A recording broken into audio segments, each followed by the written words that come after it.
2020, el Banco de la República decidió trasladar su colección de arte colonial, ubicada normalmente en la Casa de Moneda, a la Casa Republicana, con una curaduría específica de Jaime Borja titulada Los primeros tiempos modernos. Lo que queríamos era poder mostrar en un espacio mucho más amplio toda la colección y más de 300 obras que tenemos de arte colonial neogranadino. Sin embargo, en marzo, la situación sanitaria mundial nos obligó a tener que cerrar esta exposición con tan solo una semana de haber abierto sus puertas. Desafortunadamente, todos nos hemos perdido la posibilidad de visitar estas obras increíbles del patrimonio nacional y por eso hemos querido hacer este video para acercarnos un poco a esa colección que, al igual que todos nosotros, quedó en cuarentena encerrada en las salas del museo. Esta obra la escogimos para que introduzca, porque tiene características de lo que es el acto de pintar, la práctica de la pintura en la cultura colonial. Uno de los trabajos fuertes que hicimos en el proceso de elaboración del guión de la exposición fue la investigación sobre las obras.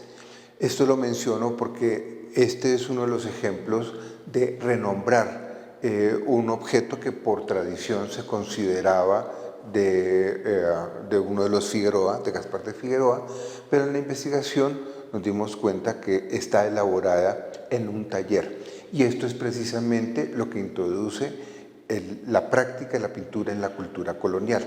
Son elaboraciones de taller. Si ustedes observan la imagen, tiene al menos 3 manos distintas. Un primer cuerpo lo compone la figura de la Sagrada Familia, José, la Virgen, el Niño. Una elaboración distinta a los pastores que entran. Y una tercera mano, mucho más popular, mucho más de un aprendiz, los ángeles que están en la parte superior. En la tradición colonial, el acto de pintar no se circunscribía a un sujeto, es decir, allí no es importante la individualidad de quien pinta, sino son artefactos que se piensan devocionalmente, por esto no es importante la individualidad del sujeto que pinta. El siglo XIX es el que va a investigar y va a rescatar a estos sujetos, a los Figueroa, a Gregorio Vázquez, Antonio Acero de la Cruz, por una condición fundamental, y es cómo construir una identidad nacional a partir de ese pasado colonial. Esto difiere de lo que es pintar en la cultura colonial. En el siglo XVII, cuando se producen estos artefactos, no estamos hablando de obras de arte, simplemente son objetos devocionales que se hacen para que cumplan esa función, una función devocional. No se piensan como artefactos artísticos. Esta es la razón por la cual funcionan los talleres de esa manera. El taller de un pintor funciona de una forma muy similar a cómo funciona el taller de un maestro sastre o de un maestro carpintero o de un maestro sombrerero. Es decir, son oficios manuales, son obradores que en este caso producen artefactos visuales, pintura para la devoción. El proceso es simple, se hace un contrato en una notaría en donde un niño de 12 años entra a trabajar a un taller. El maestro le paga a los padres del aprendiz para que aprenda el arte. Después de un proceso de 5 o 6 años, asciende a oficial y después de unos 3 o 4 años más puede montar su propia tienda como maestro.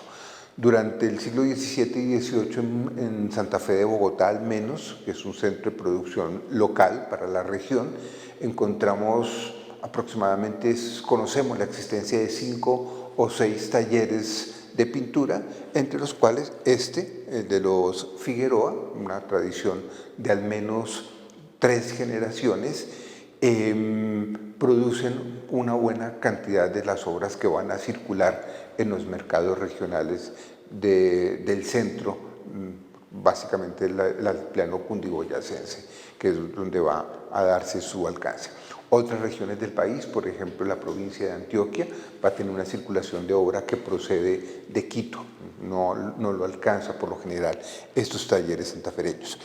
Otro aspecto y último que quiero destacar en esta pintura introductoriamente es que también podemos reconocer las estampas que permitieron la elaboración de esta pintura. Y esto es una de las características centrales del acto de pintar en la colonia o la práctica de la pintura, y es que esto no hace parte de una inspiración del pintor, sino se basan en los grabados, en las estampas que están debidamente aprobadas y controladas por la Iglesia Católica. Muchas veces se pinta una estampa completa, tenemos cientos de ejemplos de repetición de estampas, pero otras veces se hacen composiciones tomando fragmentos de diferentes estampas. En este caso, el conjunto de pastores es parte de una estampa, y los ángeles de la parte superior hacen parte de otra estampa. Es decir, esto es una composición que procede de otros elementos. Un último aspecto que quisiera mencionar introductoriamente es el carácter que tiene la obra colonial, el artefacto colonial, para despertar, lo que decía hace un momento, devoción. Ese aspecto es que estas obras narran una historia. Si ustedes observan esta pintura, tiene tres momentos distintos. Hoy día, ¿qué vemos? Hoy día vemos una sola imagen. Para un sujeto colonial, para un hombre, una mujer en esta colonia, ellos no veían una sola imagen, sino tres momentos distintos, y esto es lo que la convierte en una historia secuencial, en una imagen que tiene una historia secuencial. Un primer momento es el nacimiento del niño. Un segundo momento son los ángeles que dicen: el niño ha nacido, vamos a avisarle a los pastores. Por eso el ángel de la derecha está señalando hacia afuera, hacia el paisaje. Y en un tercer momento entran los pastores a alabar al niño. Es decir, se cuenta una historia, que esto le permite al devoto meditar, es decir, una especie de, en términos muy contemporáneos, correr la película, correr el video, detenerlo en un momento para que pueda pensar, para que pueda meditar la escena religiosa que se le está ofreciendo. Casi todas las pinturas coloniales tienen esta dinámica. Son narraciones historiadas que cuentan una historia y no se detienen en una sola imagen. O de hecho, una sola imagen contiene muchas escenas. Hay otros aspectos que son muy interesantes, como lo que se denomina el tema oculto, que precisamente para ayudar a la meditación se ocultan, entre comillas, elementos simbólicos que permiten la meditación. En este caso tenemos varios. Tenemos el huevo que sostiene la pastora, que es el símbolo de la resurrección. Ahí se le está diciendo al niño recién nacido que va a morir y va a resucitar. Está el buey. El buey representa el sacrificio, es un animal de sacrificio. Y si ven, al lado de San José está el burro, que representa a los judíos, la obstinación, es el símbolo de la obstinación. Es decir, ahí se está haciendo un relato de la futura pasión. Incluso el canasto que está al lado de la pastora, con panes coloniales, nos reflejan también esta condición de lo que va a ser la última cena. Entonces, como pueden ver, es una imagen introductoria que nos está narrando muchos aspectos de la cultura colonial, tanto lo que es un taller, la forma como se disponen los elementos simbólicos para la meditación, cómo las pinturas narran una historia y cómo se ocultan elementos que favorecen la meditación de los sujetos. Uno de los temas más importantes de la tradición colonial es las pinturas mariológicas. La pintura mariológica viene a ser cerca del 30% de lo que se pintó en América y concretamente en el Nuevo Reino de Granada. Las pinturas que tienen que ver con la Virgen normalmente se dividen en dos grandes grupos. El primer grupo son las advocaciones, que son un montón, y un segundo grupo, las escenas que tienen que ver con la vida de la Virgen. Aquí tenemos dos ejemplos, por mencionar varios, que están relacionados, uno con una advocación y el segundo con una escena de la vida de la Virgen.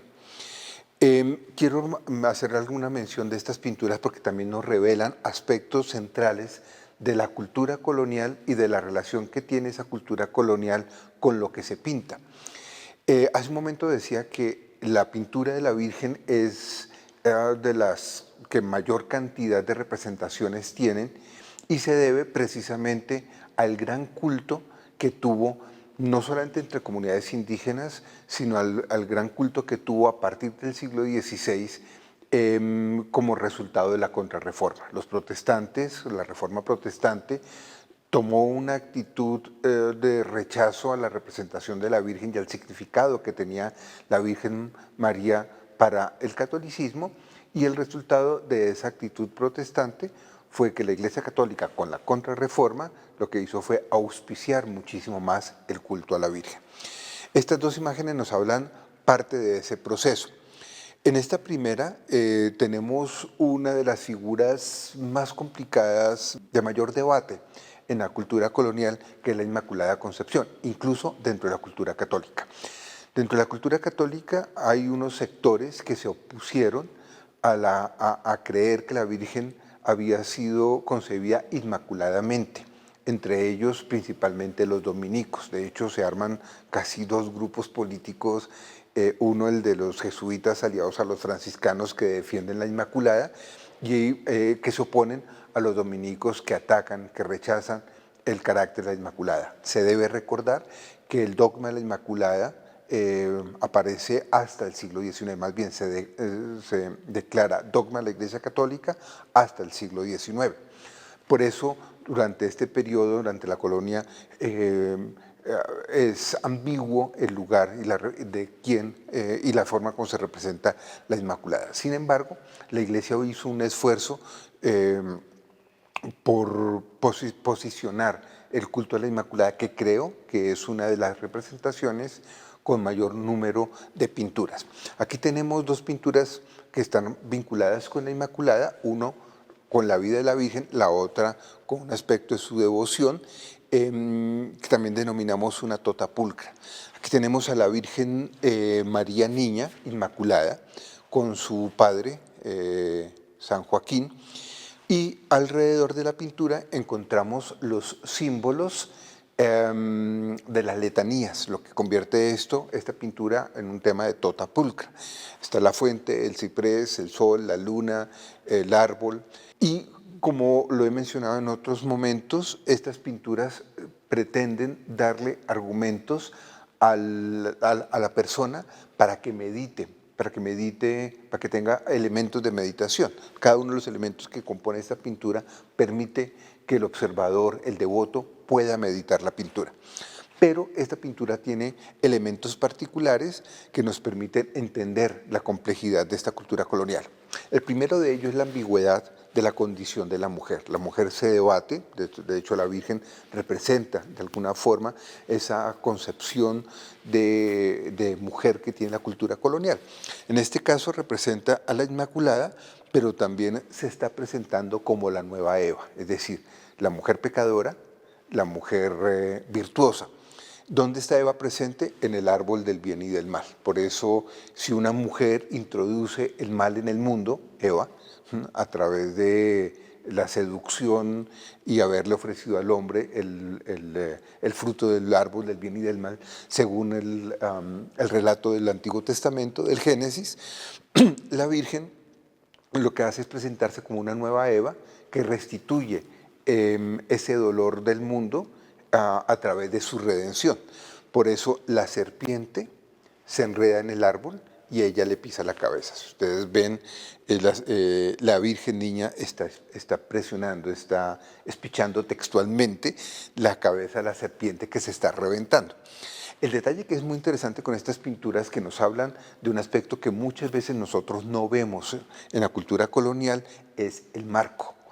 Si ustedes observan, las serpientes, la niña nueva Eva presiona la cabeza de la serpiente se enreda en el árbol, la serpiente está amarrada al mundo, es la relación del pecado, pero la serpiente se desborda en el marco, de modo que el marco está elaborado con piel de serpiente. Un aspecto muy interesante, este es un ejemplo, lo vemos en casi todas las pinturas, ahora vemos en la siguiente también el marco, nos muestra elementos que continúan y esto hace parte de la teoría de la pintura, del arte en el barroco y es el sentido que tiene el marco, o más bien la representación, la pintura como una representación de la realidad y el marco como aquello que contiene, que enmarca, que contiene esa realidad. En este caso, el marco se convierte en el espacio de mediación entre la realidad externa y la realidad y el espacio interior de la representación.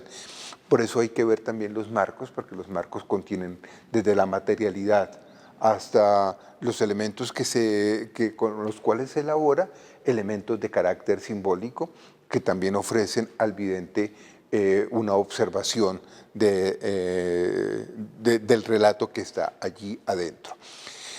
La segunda imagen también es una inmaculada. ¿Cómo reconocemos la inmaculada? Pues el hábito, el vestido blanco con la capa azul, son los dos colores de la inmaculada.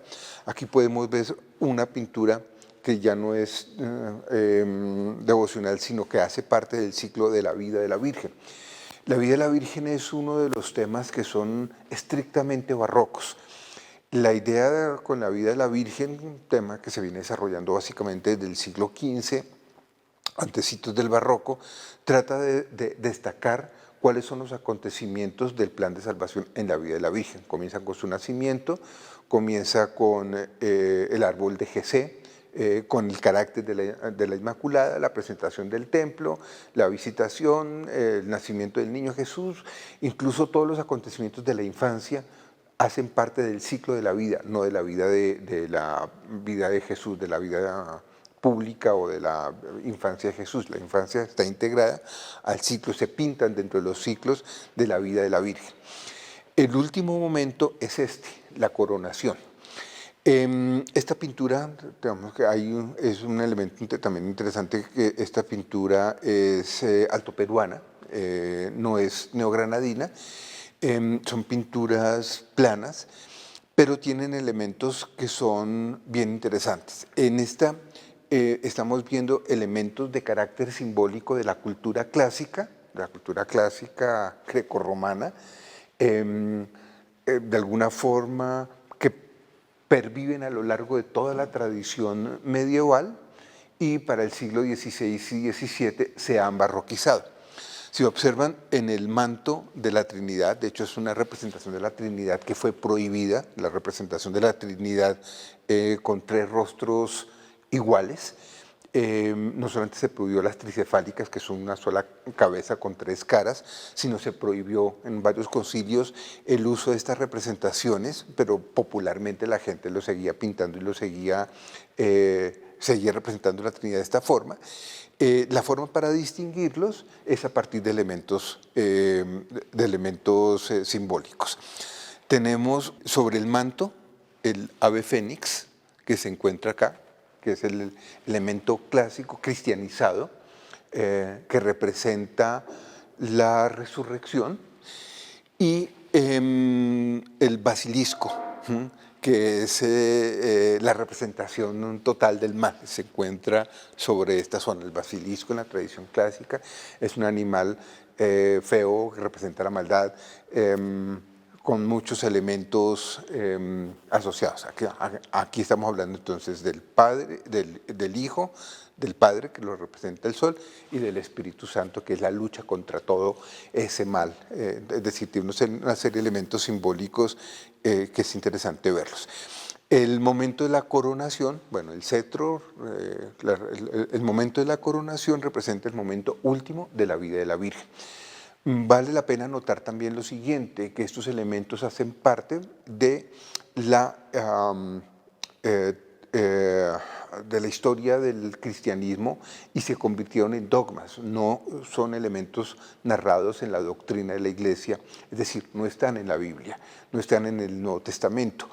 Estos elementos se infieren a partir de pequeñas pistas que de pronto aparecen en los textos de los primeros siglos del cristianismo, y esta es la razón por la cual los protestantes rechazan este culto extendido a la Virgen, porque ninguno de estos elementos está narrado explícitamente en los textos bíblicos. Estas dos son de hecho pinturas de carácter contrarreformado, de esta contrarreforma católica, estos intentos por consolidar un culto a la Virgen, por consolidar un culto a todo aquello que rechazaban los protestantes.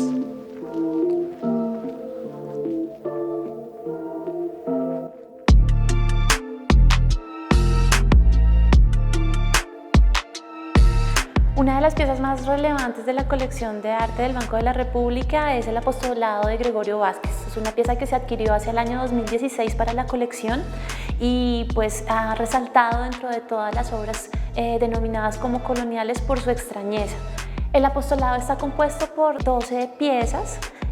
Cada uno de los apóstoles está pintado en una concha en particular y a diferencia de muchas obras que tenemos en la colección de arte del Banco de la República, de las cuales no sabemos cuál es su procedencia, recientes investigaciones nos develan que esta pieza en particular perteneció a la comunidad de los dominicos. Al parecer no estaban como las vemos hoy en día, con un marco independiente, sino que acompañaban el marco de la Virgen revistiendo a Santo Domingo. Estaban incrustadas en el marco y según los inventarios de la iglesia, pues serían estas conchas que tenemos acá representadas. Los marcos que vemos en la actualidad fueron mandados a hacer por Roberto Pisano, él mismo los diseñó, siguiendo pues el estilo de los marcos coloniales, algo muy en boga en el siglo XIX, a finales del siglo XIX y principios del XX, que era copiar el estilo colonial. La devoción por los apóstoles en América realmente está datada específicamente en el siglo XVI y en el siglo XVII, como una de las primeras que llega con los españoles. Sin embargo, vamos a ver que muchas iglesias en Latinoamérica decoraban todos sus altares mayores con las imágenes justamente de los apóstoles o incluso los púlpitos que siempre tenían las imágenes de los 4 evangelistas. Esta pieza en particular, por lo excepcional del soporte, nos indica que los dominicos afianzaron la devoción hacia los apóstoles, pero también nos indica como la especificidad de una obra encargada específicamente para acompañar la pintura de una virgen, en este caso la Virgen revistiendo a Santo Domingo. Aquí vemos entonces a cada uno de los apóstoles representados con sus instrumentos, ya sea de martirio o con su símbolo que lo representa. Tenemos, por ejemplo, la cruz de San Andrés o las llaves de San Pedro. En fin, cada uno de ellos tiene un atributo que lo hace y nos permite a nosotros hoy en día reconocer cuál es el apóstol que está representado. En lugares como México o Perú encontramos piezas de carácter similar, es decir, desarrolladas sobre concha marina. Sin embargo, para el arte colonial neogranadino, este tipo de piezas realmente son muy escasas. En México, por ejemplo, encontramos que se configuran las imágenes en los famosos enconchados, es decir, una imagen religiosa se hace a partir de varios segmentos de concha. Sin embargo, lo que vemos aquí es que Gregorio Vázquez lo que ha hecho es utilizar la pieza misma para valer de profundidad y acompañar la composición del apóstol. El soporte es lo que hace, sin lugar a dudas, a esta pieza singular. El hecho de que cada uno de los apóstoles esté pintado en una concha nos indica lo especial de la representación. Las conchas dentro de la iconografía cristiana simbolizan nacimiento. Recordaremos imágenes pues, muy importantes como el nacimiento de Venus, ella justamente está naciendo de una concha, o por ejemplo en los altares mayores de las iglesias los santos siempre están puestos dentro de conchas. Esto habla del nacimiento de la religión, del nacimiento y la propagación de la fe católica. El hecho de que se haya escogido pues, una concha para hacer esta representación también está relacionado con la difusión de la palabra de Dios. Es por eso que pues, lo vemos aquí representado de esta manera. Son muy pocas las imágenes en el arte colonial que han sido firmadas por su autor. Este es un caso particular justamente porque este purgatorio está firmado por Juan Pérez Mejía, del cual se conocen algunas obras en colecciones públicas nacionales. Básicamente es la representación de un purgatorio, aquel lugar donde se purgan las penas. Entonces, en este tipo de representaciones vamos a encontrar que el cuadro está dividido, podríamos decir, en 2 segmentos. Un plano superior para las imágenes santas, donde está Jesucristo, pero también donde está la Virgen y Santo Domingo. En el plano central encontramos la imagen de San Miguel Arcángel con una pesa en una de sus manos que está pesando las almas. Si las almas han sido pecadoras, el peso será más e irán al infierno. Si las almas han sido buenas, el peso será leve y ascenderá a acompañar a los santos y a la Virgen en este tipo de representación. Lo interesante de esta composición es que nos ubica a nosotros como espectadores a ras de este purgatorio, es decir, que estaríamos compartiendo el lugar con las almas que están purgando sus pecados. Los purgatorios son bien interesantes a nivel de composición porque son las representaciones en las cuales se podía involucrar a distintos tipos sociales. Por ejemplo, encontramos los sacerdotes, encontramos las mujeres, encontramos los hombres mayores con rasgos que podríamos denominar como españoles, pero lo más singular de los purgatorios es cuando empiezan a aparecer personajes con rasgos indígenas, como el personaje que tenemos acá de cabello largo y un pequeño bigote. Así eran como se representaban los indígenas en este momento. El gesto es un elemento importante dentro de la representación de los purgatorios. Encontramos personajes orando, pidiendo perdón, suplicando o arrepintiéndose. Y esto se hace evidente, por ejemplo, con la postura de las manos, que están elevadas al cielo, centradas en el pecho o en actitud de pesadumbre junto al rostro. Y esto lo vamos a ver no solo en los cuadros de purgatorio, sino también en las representaciones de tallas de las ánimas solas, que se hicieron muy populares hacia el siglo XVIII y que en la actualidad todavía seguimos viéndolos representados en las iglesias. Este creo que es un buen ejemplo también de un elemento que se denomina en la colonia imágenes de iconografía múltiple. ¿Por qué de iconografía múltiple? Porque se está tomando una virgen del Popolo, que es una virgen de origen bizantino. Esto es un elemento que es muy curioso. Una virgen de carácter bizantino, que se cristianiza, que la acepta el catolicismo como una denominación de la Virgen del Pueblo, pero al mismo tiempo está ejerciendo su labor como Virgen del Perpetuo Socorro. Aquí lo que creo que es importante mencionar con esta pintura son tres aspectos. Uno, 68-70% de la pintura colonial es anónima. Ese anonimato se da por el elemento que mencionaba hace un rato. Se trata de objetos devocionales, aquí no estamos hablando de artistas. Son muy pocas las personas, muy pocos de los obradores coloniales que firman un artefacto. Uno de los aspectos que quiero destacar es este. Esta es una de las pocas obras que están en esta colección que están firmadas. Esta está firmada por Antonio Acero de la Cruz, y en este punto, y extrañamente, digamos, también es raro que ubiquen la fecha de producción. Ese es un aspecto. Entonces esto ya le da un carácter, está muy dentro del estilo de Antonio Acero de la Cruz, que también quisiera hacer un comentario alrededor del personaje. Antonio Acero de la Cruz aparece en la primera novela colonial, en El Desierto Prodigioso, está incorporado allí, parece que hacía parte de los círculos no solamente pictóricos, sino de los círculos letrados de la ciudad en la segunda mitad del siglo XVII. Otro aspecto que es importante mencionar, además de este carácter de iconografía múltiple que estoy destacando con la Virgen, el segundo punto, el problema de las autorías. El tercer aspecto que creo que es importante relevar es la importancia que tienen los purgatorios dentro de la cultura colonial. Hay otras obras que permiten hablar más de la idea de purgatorio, pero aquí son tres aspectos que son centrales. Uno, la idea de cómo estas pinturas recogen la forma como se entiende la iglesia para el barroco. Son tres iglesias. La iglesia gloriosa, que es la Virgen y los santos, la iglesia purgante, que son los que están abajo, y el vidente, el devoto, es la iglesia militante. Estas pinturas se convierten en una relación dialéctica de mutua ayuda entre todos. El devoto le pide a la iglesia glorificada, a los santos, en este caso a la Virgen, que interceda por las almas del purgatorio, y yo le rezo a ellos para que ellos me hagan favores a mí. Pues este culto devocional que llega hasta el siglo XXI de pedirle a las almas del purgatorio ayuda. Estas pinturas no se hacen para asustar a la gente como tradicionalmente se cree, sino son objetos que están demostrando la importancia de la solidaridad colonial, en donde hay una relación dialéctica con esto. Pedirle a los santos que intercedan por las almas del purgatorio, y al pedirle ayuda a interceder por ellos, ellos me hacen favores a mí. Este es este mundo de los favores de las benditas almas del purgatorio.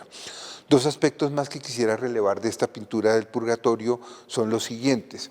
Un elemento extraño en la pintura: estas pinturas hay que entenderlas como espacios de cultura oral, de una oralidad marginal. La pintura se da en sociedades, este exceso de pintura se da en sociedades que no han desarrollado intensivamente la cultura letrada, pero estas pinturas barrocas, es lo que algunos autores llaman oralidades segundas, se ponen en el límite de la oralidad y de la escritura.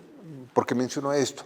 Porque son pinturas que tienen letras, tienen en este caso las volutas, las filacterias que le sale de la boca, en donde a la persona que está leyendo, que está viendo la obra, le sugiere que los personajes están hablando, es decir, genera una relación de devoción en donde la pintura debe también excitar no solamente el componente visual, sino el auditivo, el olfativo, es decir, poner en ejercicio todos los sentidos en relación a la pintura. Las pinturas hablan, las volutas, las filacterias que salen de la boca dan precisamente esta sensación. Dos personas que están rogándole a la Virgen su salvación. De ella sale una boca que dice: más que vuestra madre. Y con esto creo que se da una representación bastante particular de la importancia que tienen estas pinturas como objetos devocionales.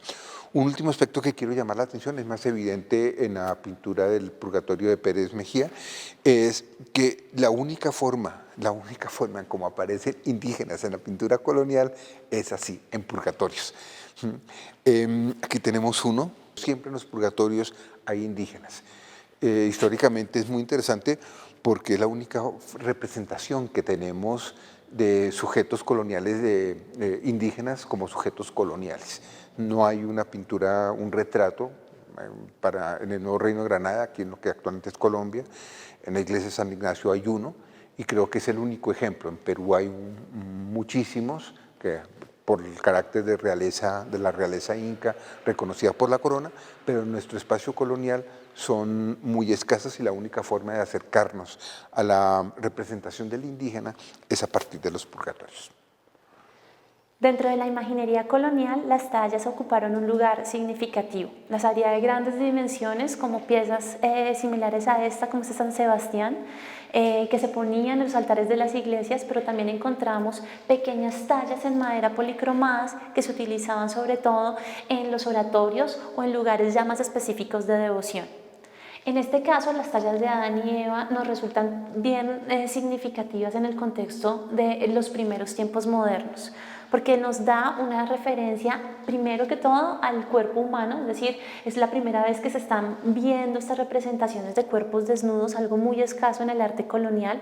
Vamos a ver que hacia el siglo XVIII muchas tallas fueron recubiertas, imágenes como estas fueron recubiertas porque les parecían demasiado explícitas y que podían inducir a malos pensamientos. Sin embargo, dentro del siglo XVI y XVII sí era muy común ver este tipo de representaciones. Llama la atención, por ejemplo, como seguir el modelo iconográfico de Adán y Eva.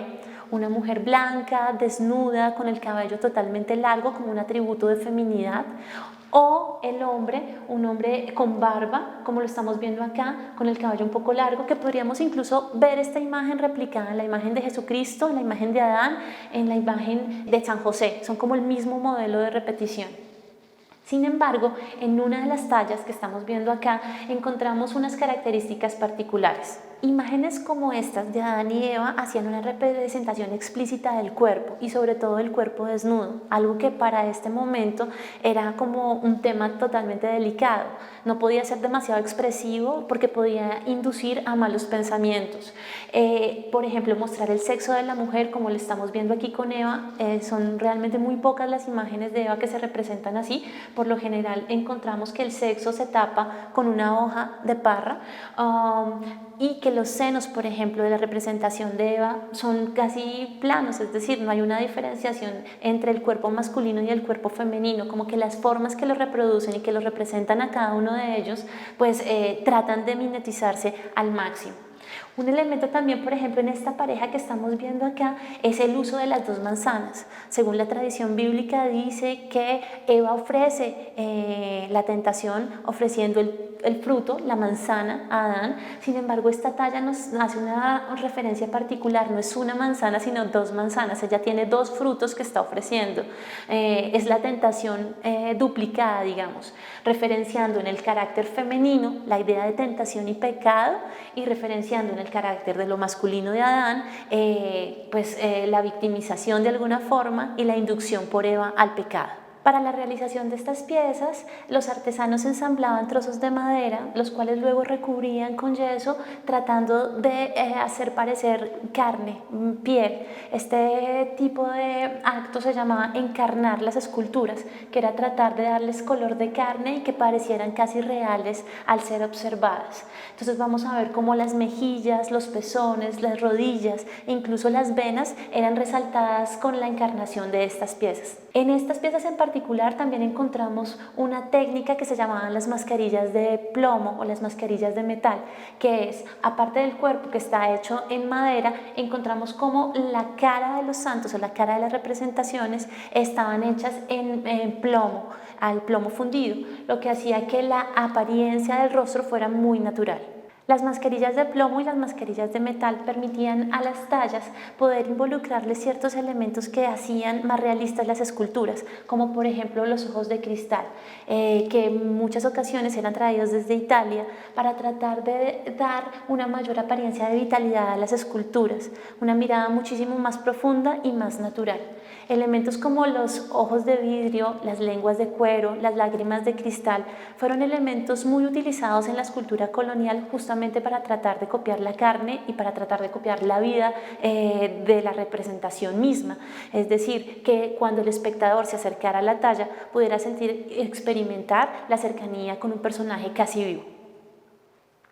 Si bien encontramos piezas en esta exposición realizadas en los territorios que hoy conforman nuestro país, también en la colección de arte del Banco de la República encontramos piezas que han sido adquiridas de colecciones internacionales o adquiridas en subastas para enriquecer la colección. Este es el caso de Adán y Eva en el Jardín del Edén, del pintor Jan Bruegel, llamado El Joven. Es una pieza realmente importantísima dentro de nuestra colección por la familia de pintores. Cuando hablamos de Bruegel, pues hacemos alusión a toda esta familia de pintores flamencos, pero también por el tipo de representación que tenemos acá. Si bien la imagen de Adán y Eva es constante dentro de la historia del arte occidental, esta en particular nos muestra unos elementos que están relacionados, por ejemplo, con el descubrimiento de América. Es decir, encontramos la pareja, típica representación de Adán y Eva en el Edén. Sin embargo, empezamos a ver que los animales que los acompañan nos indican una presencia ya americana, es decir, los papagayos, los micos en los árboles, los elementos, por ejemplo, de representación que encontramos en el borde de la imagen, nos están haciendo alusión a que esta es una pieza que fue realizada posterior al descubrimiento de América, es decir, posterior a 1492. Justamente lo que nos muestran esas imágenes es como la simbiosis de una iconografía totalmente europea involucrando elementos americanos y realizando una nueva ejecución de la pintura, donde elementos propiamente nativos como las plantas, los frutos o los animales nos develan justamente que para muchos en el siglo XVI América se constituía como el Jardín del Edén o el Nuevo Paraíso. Otro conjunto de pinturas que son significativas en la cultura colonial es la pintura de santos. Junto con la pintura de vírgenes es lo que más se produce en la cultura colonial. Casi la mitad, un poquito más de la mitad de la pintura colonial son pinturas de santos. Hay muchos tipos de pinturas, de formatos, de tipos de pinturas de santos, y quisiera hacer una mención a este conjunto de reciente adquisición del banco, que hace parte del tipo de pintura que se hacía para ser puesta en los claustros conventuales. El tema de este ciclo, que cuenta la historia de la vida de Santa Inés o Inés de Montepulciano, no era santa, era beata en la colonia, fue declarada santa posteriormente, pero se erigió un convento dominico con el nombre de esta beata. Este ciclo de pinturas narra la vida de Santa Inés. Por el formato, por el gran formato, lo que hace es narrar la historia. Era un tipo de pintura que se disponía dentro del claustro para que las monjas pudiesen meditar mientras recorrían en oración el claustro, que este es el sentido precisamente del claustro. El claustro representa a los 4 evangelistas, las 4 partes del mundo, o sea, todo lo que tiene que ver con 4 simbólicamente. Estas pinturas se disponían alrededor del claustro para que fueran objetos de meditación. Son pinturas complejas que están llenas de elementos simbólicos, pero que también nos pueden hablar de las modas, de las formas de vestuario, de la cultura material, de los instrumentos musicales, de la cultura del siglo XVI y XVII. En ese sentido, creo que uno de los aspectos que es interesante es cómo la pintura colonial nos revela no solamente formas de pintar, formas de vida colonial, sino que también están destacando su materialidad, porque los pintores finalmente parten de esa experiencia. En el montaje que se hizo para esta vez con estas obras, hemos tratado de mostrar los paneles, estos paneles, grandes paneles europeos del siglo XVIII, que hacen parte de la colección, para contrastarlo con estas pinturas de gran formato de carácter colonial.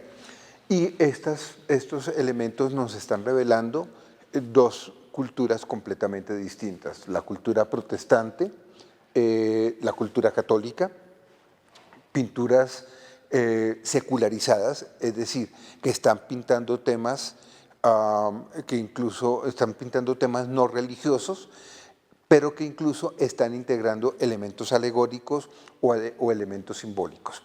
Estas pinturas de gran formato que están en la colección del banco son interesantes por varios aspectos. Uno de ellos es que evidencian la importancia que comenzó a tener el paisaje o la individualización del paisaje desde el siglo XVII. Estas pinturas son de la segunda mitad del siglo XVIII, pero continúan esa tradición inglesa, flamenca, de destacar paisajes marítimos, donde se destaca más la idea, donde el protagonismo lo tiene fundamentalmente el cielo. Tienen un trabajo de luz bastante interesante, luces de atardecer, pero no abandonan del todo la idea alegórica y los elementos simbólicos. Estas pinturas no son objetos de meditación, no son objetos de reflexión, pero sí muy protestantemente conservan elementos alegóricos que están reflejando el tipo de moral protestante. Contrasta su gran formato con el formato de las pinturas católicas, que, como decía, se emplean generalmente estos grandes formatos para espacios conventuales o incluso para espacios eclesiásticos. Vale la pena también mencionar que las pinturas que cuentan la vida de santos hacen parte del soporte visual, lo llamaríamos muy contemporáneamente, que utilizan los sacerdotes para el sermón. Es decir, estos objetos no solamente se emplean para la tradición de la meditación, para el ejercicio de la meditación, sino también cuando están incorporados en espacios eclesiásticos, son utilizados como soporte para el sermón. En esta oportunidad hemos querido resaltar algunas piezas que no estaban en la exhibición original, como este pesebre tallado en madera de pequeño formato, que nos remite a la devoción por la Sagrada Familia. Imágenes de la Virgen con el Niño, de San José con el Niño, fueron muy cotidianas durante el periodo colonial y nos están mostrando justamente personajes de la cotidianidad colonial. No solo representan a la Sagrada Familia, sino que también vamos a encontrar imágenes de campesinos, músicos, roles sociales dentro de la sociedad colonial que se hacen explícitos en este tipo de detalles. La realización de los pesebres se ancla básicamente en la Italia del siglo XII, específicamente con la comunidad de los franciscanos que difunden pues la devoción por la Sagrada Familia y por la hechura del pesebre.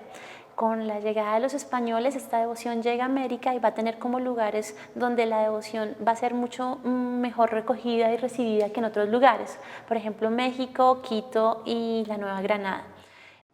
En los pesebres están representados pues como todos los ámbitos sociales. Vamos a encontrar campesinos, campesinas, músicos, niños, es decir, toda una conformación social en torno a la Sagrada Familia y específicamente a la imagen de la Virgen con el Niño, que desde el siglo VI vamos a ver cómo con imágenes como esta, como la Madonna de Mainieri, que es la obra más antigua de la colección, pues se van a replicar constantemente. Si pensamos en las devociones americanas, por lo general siempre pensamos en devociones de vírgenes, la Virgen de Chiquinquirá, la Virgen de Guadalupe, la Virgen de Luján, y estas imágenes están justamente relacionadas con este tipo de representaciones en las cuales vemos a la Virgen de 3/4 de cuerpo representada de manera frontal, mostrando o exhibiendo al Niño Jesús como Redentor del universo. Hacia el siglo VI en el arte bizantino se hizo muy cotidiano representar a las vírgenes de pie, cuerpo completo, exhibiendo la imagen del niño. Sin embargo, hacia el siglo XII estas imágenes se van a ir reduciendo y el niño va a mostrar una cercanía y una proximidad con la madre. Imágenes como estas de Giovanni Mainieri nos muestran justamente la relación de la madre con el niño, pero la exhibición del poder del niño Jesucristo. Es decir, aquí estamos viendo a Jesús como dueño del universo y como el camino a seguir. Sin embargo, en este tipo de representaciones vamos a encontrar que no solo la imagen principal es la que se roba la atención. Si nos acercamos mucho a la pintura, podemos encontrar imágenes escondidas o temas ocultos que son llamados en la pintura religiosa. Aparece San Sebastián aquí en la parte trasera como en una especie de imagen posterior, pero también vamos a encontrar la imagen de San Jerónimo Penitente en estas rocas que están acá, o una imagen de San Cristóbal casi aquí al borde de la representación. Todas estas imágenes están completando la imagen de la Virgen con el Niño y sirven para complementar el mensaje hacia el espectador, es decir, la devoción por el Cristo que trae la verdadera palabra, el que da la vida eterna. Un tema significativo es cómo nos hablan las pinturas no solamente de temas religiosos, sino también de la gente colonial. Muchas veces estas pinturas que hablan de gente colonial siguen referidos a aspectos religiosos, no solamente el retrato de eclesiásticos o de monjas, sino el retrato de la gente del común revelaba elementos de una sociedad que estaba sacralizada, donde lo religioso, la religión, era el centro que organizaba el entorno social. Quiero que veamos las pinturas que son muy interesantes en el sentido de que es uno de los temas que son eminentemente, o más bien eminentemente no, son fuertemente neogranadinos, que son las pinturas de monjas coronadas, monjas muertas coronadas. Lo que nos introduce al tema es precisamente esta pintura de Santa Inés en el jardín. El jardín tiene varios sentidos en el barroco. El jardín es el lugar de lo espiritual, el jardín es el laberinto, reemplaza de alguna forma la imagen de la rosa medieval. La rosa, cuando uno la ve de frente, es un laberinto. Luego representa la experiencia de lo visual. Estas pinturas son interesantes porque en el centro está el agua, la fuente de vida que representa a Cristo, sobre todo el lagar místico, y es un jardín que está lleno de cipreses y de flores. El ciprés remite a la Virgen y las flores remiten a la santidad. Estas son las flores de santidad, y se le llama flor de santidad aquellas personas que han muerto en olor de santidad y que representan o que se erigen como modelos, para ser imitados. La idea del jardín florido es central en la cultura barroca. En América va a tener una gran importancia. Esta es la razón por la cual Lima tuvo su rosa de Lima. Quito tuvo su azucena, Mariana de Jesús. Bogotá tuvo su lirio, ya lo vamos a ver, el lirio de Bogotá. La idea es la identificación de mujeres con flores, donde las flores representan un tipo de virtud. Y este es el sentido que tienen las pinturas de monjas coronadas. La vida colonial se entiende como un cuerpo social. Cuerpo social que toma su imagen del cuerpo de Cristo, en donde la sociedad tiene una cabeza, que es el virrey, tiene unos pies, que son los campesinos, que son los que permiten que el cuerpo ande, es la economía. Hay un brazo armado, expresión que seguimos utilizando, que es el ejército, y dentro de esa composición, donde todos los sujetos hacen parte de un cuerpo, los conventos femeninos son el hígado, es la parte del cuerpo que sufre, es la parte más importante, es la parte del cuerpo que sufre para que el resto del cuerpo social se salve. Esa es la importancia de los conventos femeninos y esa es la importancia del retrato de la monja en el momento de su muerte, la monja coronada. La idea es que los conventos son los lugares donde florecen las flores de santidad que mencionaba hace un rato. El jardín florido está recompensado. Si una sociedad se porta bien, Dios la recompensa con flores de santidad. Este es el carácter simbólico que tiene el retrato de estas monjas coronadas, en los cuales aquí vamos a encontrar tres tipos de los tres conventos femeninos que habían en Bogotá: la Concepción, el Carmen y Santa Inés. Se pueden distinguir en relación a su hábito. Lo que me parece importante mencionar es lo siguiente, no se pinta a toda mujer que muere, a toda monja que muere, sino se pinta a aquellas que mueren con virtudes, o sea, aquellas que son vidas ejemplares, que han muerto con virtudes reconocidas. Esas virtudes generalmente se representan en el tipo de flor que adornan tanto la corona como el ramo. ¿Cuál es la importancia de la muerte de una mujer, de una monja y la coronación, el momento de su muerte? Es el momento en que se une con Cristo su esposo, es el momento pleno, es el momento que define la vida de una monja.